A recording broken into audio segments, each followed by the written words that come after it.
everyone. Thank you for listening to the Drinks.com podcast, the business of online alcohol. I'm your host, Brandon Amoroso, and today I'm talking with Guillaume Cuvelier, founder of Svedka, Aviation Gin, Davos Brands, and also the co-owner of Cuvelier Los Andes. Thank you so much for coming on the show, and I hope I pronounced all those names right. You did great. French 101, perfect. Nice to be here. Thanks for inviting me. Of course. Thanks for coming on. Before we hop into some of the topics that we want to cover today, could you just give everybody who's listening a quick background and an intro on yourself? Yes, of course. Well, I've been in the business pretty much all my life, all my career.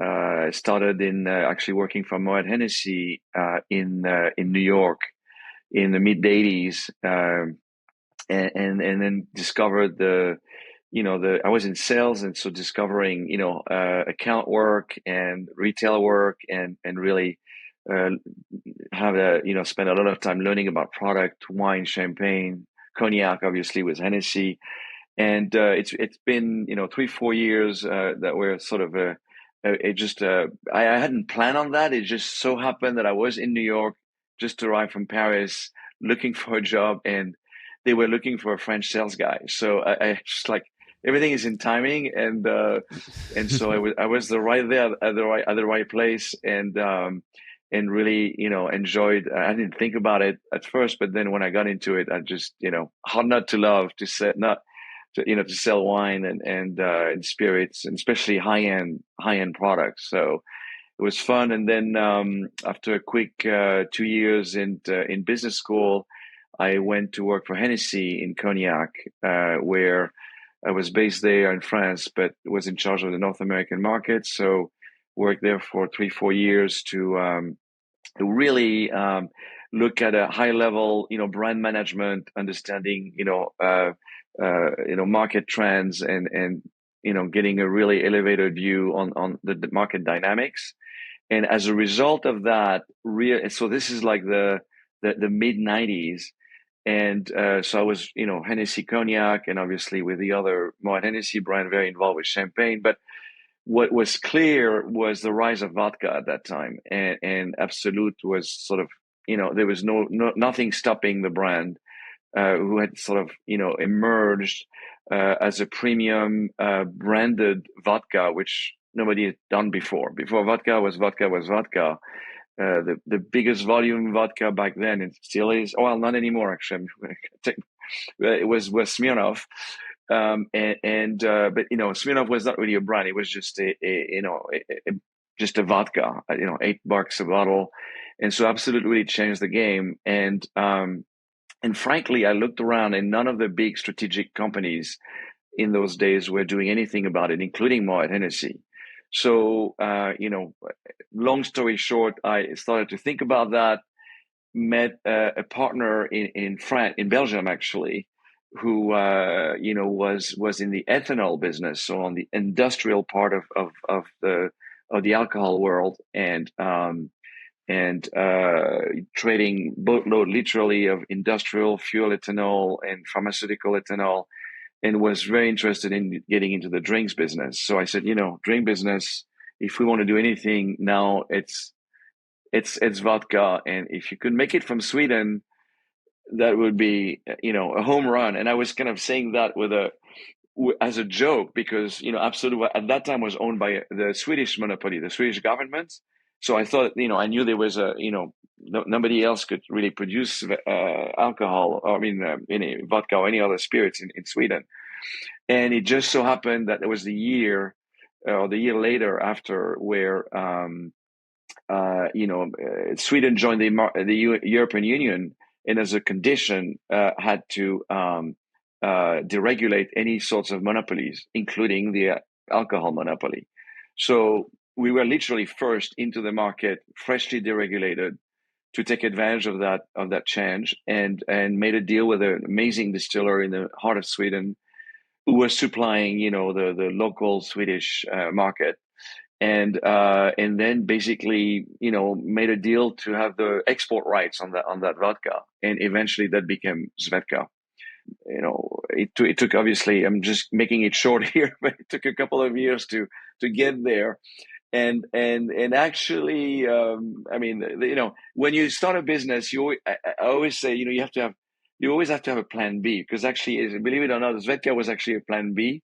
Plan A was not to do a branded vodka, was to do a private label vodka. I was living in Paris, and the thought was just to go see the Safeway, the Walgreens at that time, all the grocery chains and chains in the US, to provide them with a premium imported Swedish vodka, and that would be more expensive than what they had as a generic label, but better quality, and allow them to make money, for one thing, and also elevate their image, as by offering a store name, a store brand names, premium product, still at a discount from the absolutes of the world, but nonetheless, definitely better than what the local vodka that they had. And I went around, and I had 0 out of 20 20 buyers, and I couldn't get anyone to bite. I mean, or very little. A lot of time, the buyers didn't know much about the liquor business, or they changed. I mean, all the usual stuff. But really, I was stunned, because I actually got the idea by visiting the UK market, where that practice of selling premium private label was already in place and successful.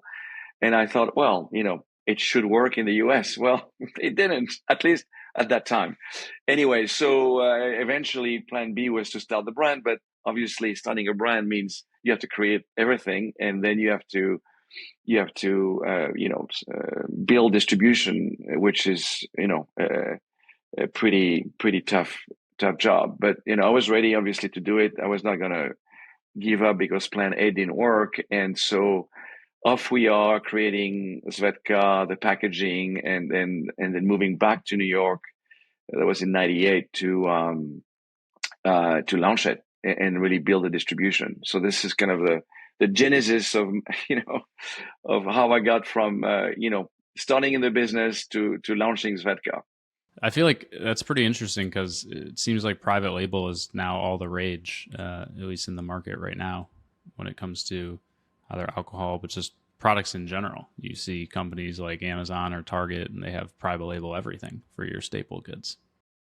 For sure. I mean, it's grown in every category, not just liquor. There's no question that those chains are as more powerful as they get. They try to capitalize on their brand, and try to just increase their presence, awareness, and obviously, but at the end of the day, it still requires brands, because brands usually are the innovators. They are the one who come up with things that have not been seen or drunk in this case before, and they kind of the market drivers. And then and it kind of, the fact that they are private label keeps pushing brand makers or brand builders like me to keep going forward and innovating, and that's the fun part.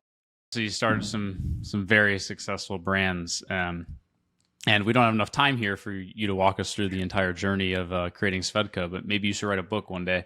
What would you say? I actually started to write a book. I don't know if I'll ever finish it, because it is a lot harder than I thought. It takes a while, but it's fun. It's fun. Maybe one day. I'm kind of halfway through. So, are you personally writing it, or are you like voice transcribing? No. I am. Yeah, I'm doing it the old-fashioned way, because it sort of helps juggle my memory on stuff, and so it's a great exercise. You just have to find. It's finding the time to do it, because when you write, you actually have to really stop doing anything else, put yourself in a place where nobody bothers you, and then you can really dive into your story. And that's really hard to do when we have busy lives and going around. So it's just a matter of stepping out of the world a little bit to do this. Very hard in today's day and age to be able to step out and not have people bother you. But what would you say are like the top 3 things along your journey of creating Svedka that made it as successful as it is? So, well, first of all, the positioning of the brand was key, obviously, into its early success. At that time, so we have to go back a little bit in time, and I don't want to make too much of a history lesson on the vodka market, but back in the late '90s, so Absolut is still reigning strong, and then there was the emergence of a new category of premium vodka. I would say the super premium with the launch of Belvedere, Kettle One, and as I was launching Grey Goose in '98. So all those brands took the Absolut playbook, which said, okay, Smirnoff is at $8-9. Absolut, when it launched in the '80s, was double at $16-17. And then those newcomers, the Belvederes and Grey Goose, went all the way to $30. So there's like an inflation, if you will, on vodka brands price that was quite impressive. And the vodka I had actually was at that level of quality, because the distiller in Sweden was amazing. And I thought, sort of at the beginning, I was sort of dragged into that. Okay, well, this is the way the market is going. And then I stopped and I thought, wait a minute, 90% of the volume at that time was at the Smirnoff and all the generic brand you mentioned. That was 90% of the market was $10 a bottle and less. And so I thought, wait, and then Absolut is at 16, 17. And then between 10 and Absolut, $10 and $17, there was just a couple of brands. There was Sky was there and Finlandia, but there was kind of a price gap. So I thought, if I could offer, a really super premium vodka from Sweden, at a, $11.99, $12.99, then I can sort of make that reachable for the Smirnoff drinker. Like for a couple of dollars, suddenly you get an imported brand, which in those days was a key selling point. Not anymore, but now it's all made in America. But back then, imported means luxury, means high value, and so I decided to completely shift my positioning, as we were designing the strategy, and really be that sort of accessible premium vodka for everyone. So I was getting on both fronts, because the Smirnoff could upgrade for a couple of bucks, the Smirnoff drinkers, and at the same time the Absolut drinkers were saying, "Oh my God, another great vodka from Sweden for $4 or $5 less," and so that was sort of like the value proposition. That was the first one. And that got the brand really quickly out of the gate, in distribution in most states in 4 or 5 years. Then the second, at some point where we got to 500,000 cases, I would say 500,000-600,000 cases, I realized that if I wanted to continue on that growth trajectory, I needed to speak up with the consumer, build awareness, and basically get into the advertising business. And so this is when we created the first Svedka campaign, national campaign. And I was sort of like, okay, this is I wasn't sure I was actually sure I didn't want to copy my competition, which mostly talked about heritage, tradition, history, recipes, how many million times they were distilled. And I was thinking, my audience, my market are 25-year-old folks. They are 25, 30-year-old young professional. And these people talk about at the present and a lot about the future. And that's where the idea of making Svedka the number one vodka in the future came up. So with that, we, came out, and then the creative folks got crazy, built a robot, which a lot of people have seen on our ads. And that robot was actually the same guy, Hollywood, actually, robot builder that did the Terminator. And I said, our robot is going to be fun. She's going to be sexy. She's going to be flirting. We want a friendly robot for this campaign. Mm-hmm. And we sort of put it, and this is 2004 or 5. And we were claiming that Svedka became the number one vodka in 2033. And so we were claiming a lot of things, about that, the year 2033. about, we took political views, we social views, cultural views, and sort of the moment back, so of the 2004-5 era, but sort of trying to create what it would be, in 20, 30 years later. And so the campaign got a lot of attention, was certainly very impactful, very different than any other vodkas out there. Made everybody laugh, and as a result, remember the brand. So it was a time when you could have fun with vodka and with vodka brands. The category had reached a maturity level that was just good enough to play a little bit, and we totally seized that opportunity. So these are sort of the two, pivot moment for the brand. The first part was, value creation. The second part, the very differentiated and impactful, relevant marketing campaign. No, that makes a lot of sense. And then I know, like, as you progressed in your career and then moved on to start Aviation Gin, you obviously had a celebrity partner with that in Ryan Reynolds, which Right. It wasn't the case with Svedka. The brand building exercise there wasn't in. So what was, I guess, the decision behind that, and what were some of the differences and nuances between doing it with somebody with a reach and sort of stature like him versus from the ground up with Svedka? It's amazing how the world has changed when you ask that question. So what I just described as Svedka was between 2004 and 2008, roughly. We sold in 2007, but that was the year of the campaign. You fast forward to the mid 2015, and suddenly, there's very little, newspaper ad, Vanity Fair full color page ad. It has shifted to social media, digital, YouTube. It was just like it happened so quickly, and a lot of us, marketers were figuring out. It was the year where, like, okay, this is changing, and really nobody knew actually how to really do it. It was like a lot of trying and failing and trying and little success, but it was and I was on the celebrity front at that time. We were not looking actually it was not part of our plan to have a celebrity involved with the aviation.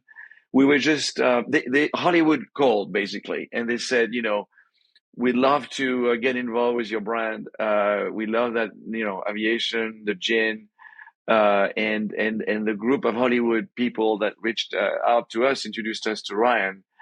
And at first, to be honest, I was like a little skeptical because, at that time, beside a couple of exceptions, the Casamigos and Clooney and Cyrock, there was not many successes. It was more of a graveyard of celebrity, if you ask me. and so I was like, I don't know. And then we met Ryan, and I have to say, we hit it off right away. Super nice, funny, smart. We clearly had somebody who was ready to engage and partner in a real way, not just being the face of the brand, but being a true working partner to help us build the brand. And he didn't have many engagement. Actually, he had no commercial commitment at that time, or maybe it was one exception, but it was very minor. And so suddenly we sort of like, oh my God, maybe we should think seriously about this. And then, he had at that time, something like 30 or 35 million followers on this, on social. So all these things kind of like suddenly sort of, made a lot of sense. And so, long story short, he joined, and plus he was a gin drinker, by the way. I forgot to mention that he loves gin. So all this kind of lined up, yeah. Well, I just laugh at that because you would think that would have to be like the bare minimum requirement for starting a brand. But I guarantee you there's plenty of celebrity brands out there where they've never even used the product. No. Ryan was really, he loves gin. So it's sort of like, it really lined up a lot, very well. And then we, so we signed up, we announced the deal, and and frankly, it was an instant success. I mean, our growth rate, quadrupled overnight. Just when we announced the partnership, and the bonus for us, because I only knew Ryan as an actor, I didn't realize he was a producer and also a screenwriter. That he was really the guy behind Deadpool, Deadpool 1, Deadpool 3, 2. Sorry, he's shooting Deadpool 3, I think, right now. But so very creative writer, and so he became our creative director, basically coming up with ideas to shoot, to produce content. And it was it was him, his creative director George Dewey, and us. So very small group of people involved, very nimble, very fast, and sort of in that process, not only we had fun, but that led us to the infamous Peloton ad, which I don't know if you remember or if you've seen it, but in December 2019, Peloton did a Christmas, campaign to promote their bike, their indoor stationary bike, and there was a husband basically giving his wife a Peloton bike, and it just went viral very negatively for Peloton. And it was really like the news, the social news, the social moment, the cultural moment of the pre-Christmas of that year. And so Ryan and George really saw that and leveraged that by creating an ad with the wife, who was sort of the victim of the ad, and made it really funny. I remember it took Ryan 3 calls. She was actually so embarrassed about the whole fiasco with Peloton. She wanted to hide, crawl under her bed or disappear. So, and Ryan, from an actor to another actor, managed to convince her to, that it'd be a good thing for her. And so, so she agreed, and we produced, that clip that is just, became viral, instantly, because it was sort of, we did that in 1 week. I mean, between the virality, when things started to pick up on the Peloton front, to the moment where Ryan had the idea, wrote the script, he assembled the production team. I mean, literally, it was a week, and then we released it like the following weekend. So it was crazy, moment. But so yeah, that speed to market, though, to be able to capitalize on the virality of the Peloton campaign, I think is crucial. Yeah. I mean, if you had launched it even a month after that, then it wouldn't have had the same effect as it was able to, because you did it so quickly. Yeah, and I tell you, that was Ryan's genius, and we all marketers learn a lesson there of having the really the good, a finger on the pulse of culture, and being able to act on it really quickly and very well. I mean, because it's one thing to see it, but then you have to do something about it, execute well, and not only quickly but well. And so that was sort of like page, at least in liquor for sure, in marketing liquor, for it was definitely a big moment, and we had fun on the way, obviously, which is the best part. Yeah. It feels like, and correct me if I'm wrong here, but once you've reached a threshold for product quality, like let's say you have 10 brands, they're all the same type of gin, or they're all the same type of vodka in terms of quality and perceived value.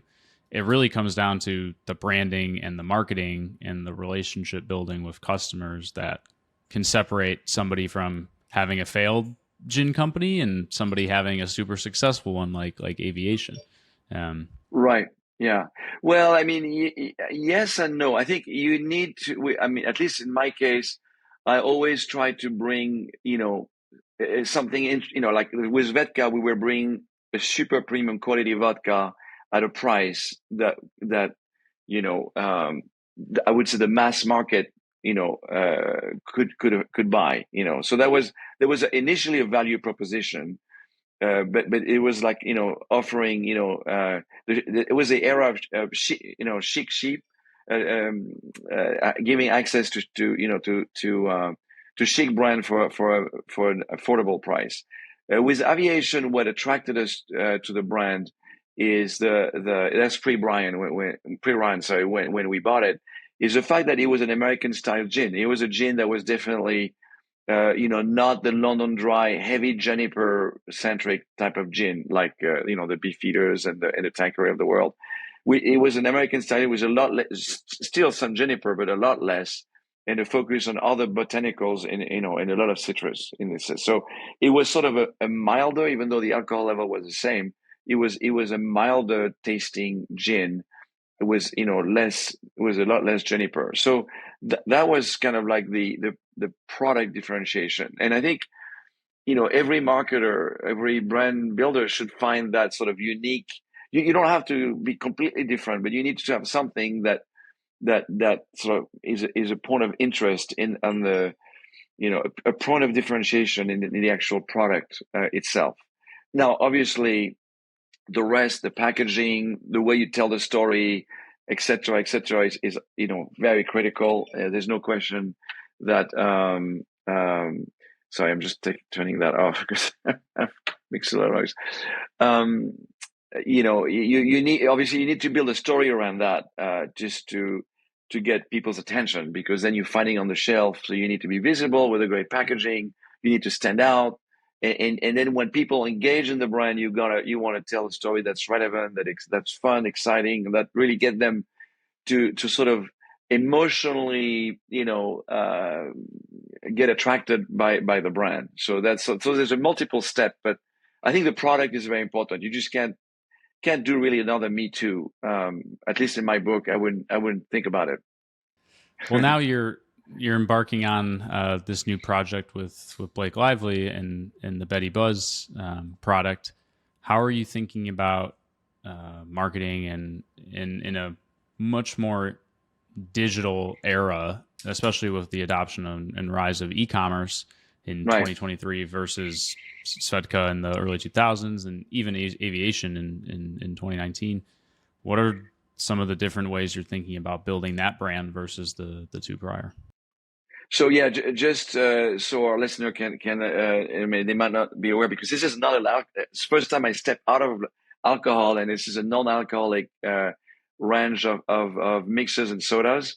It's called Betty Buzz. Betty is named after Blake Lively's grandmother and daughter. One of her daughters is first name is Betty, and wanted to really capitalize on the growing premium soda and premium mixer market, and in the sense that there's a bit of a fatigue into the usual, the Pepsi and the Coke and the Fanta and the Schweppes and so on.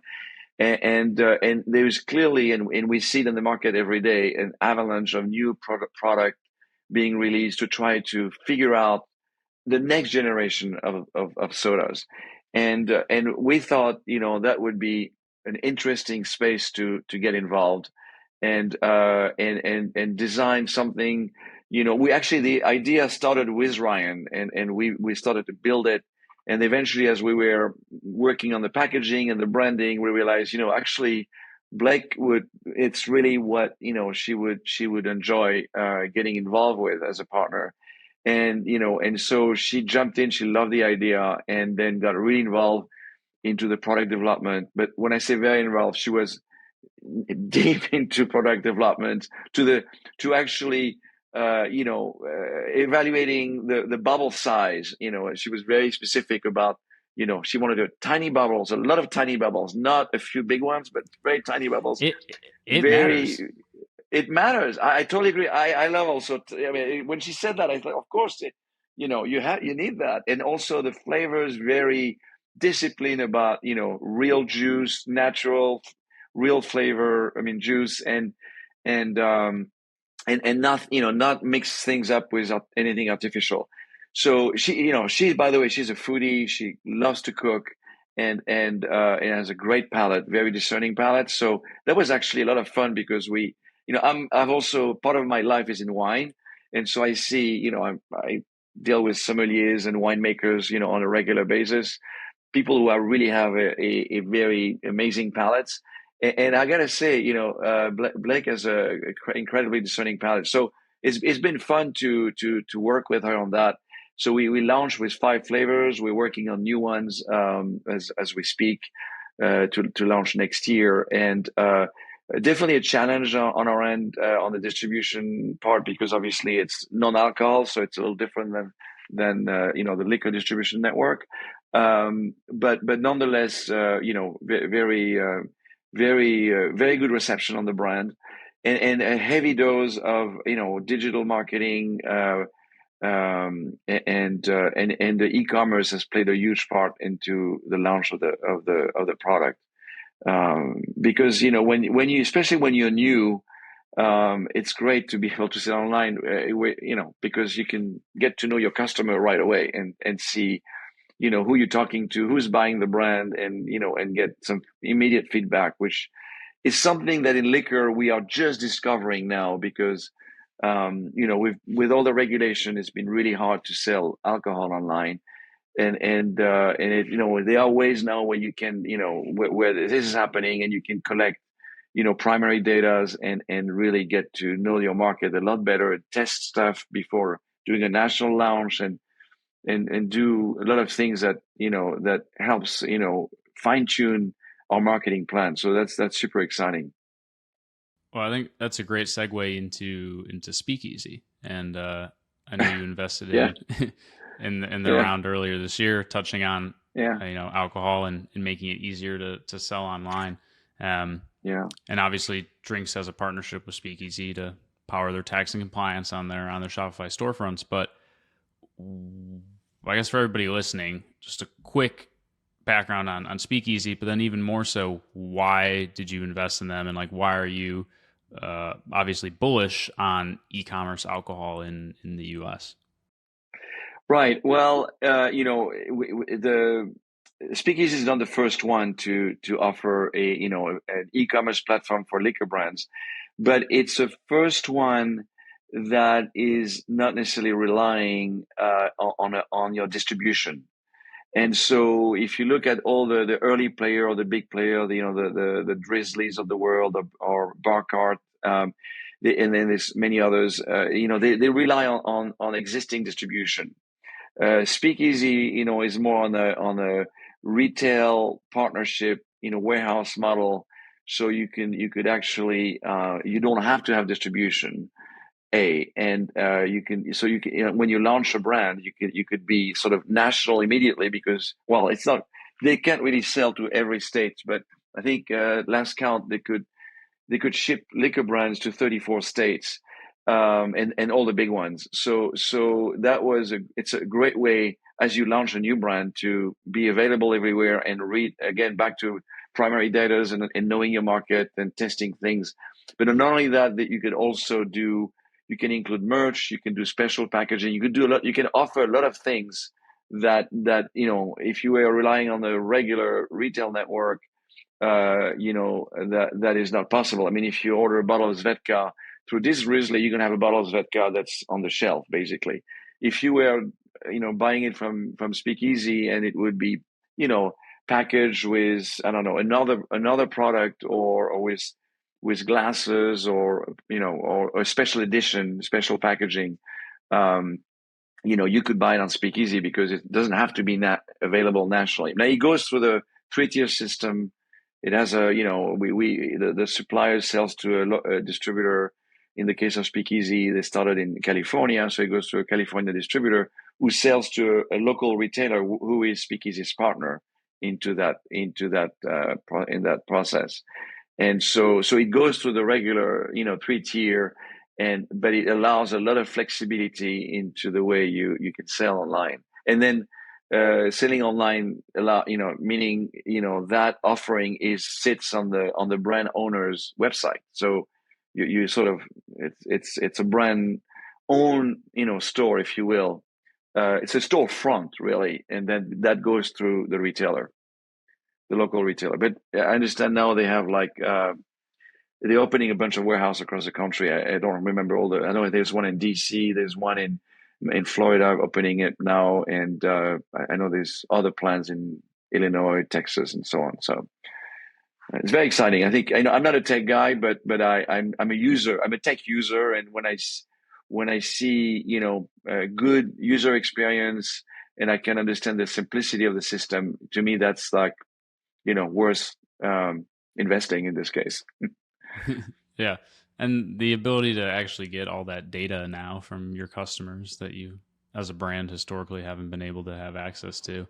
And I think Yeah. at least what we've seen is offering very limited edition or limited production offerings for the brand enthusiast is a great way to build more like customer loyalty. But there's certain things that you would never reach the quantity or scale to be able to mass distribute in the US, but you can stand it up on your speakeasy storefront and then have a really cool and Right. unique offering for your like VIP customers that you wouldn't be able to have historically. Yeah. Absolutely. Yeah. So yeah, no, I'm super excited by this platform, and drinks involvement is going to give it a booster, and that's quite technical. So don't ask me too many questions on that, but it sounded good when I heard it. I can't repeat what I heard though. It's So it's crazy how much nuance there is in all the rules and regulations down to the zip code in the US, and the tech that Speakeasy and companies like Drinks that have been able to build to help enable uh, brands and the like to be able to actually go direct to consumer in comparable ways that you would be able to with like a non-alc product like shoes or coffee. It's mhm. it's been really awesome to see because there's so much red tape around what you can do and cannot do Mhm. in this Yep, industry. absolutely. Yeah. But is there anything else that you're excited about over the next 5-10 years here in the industry?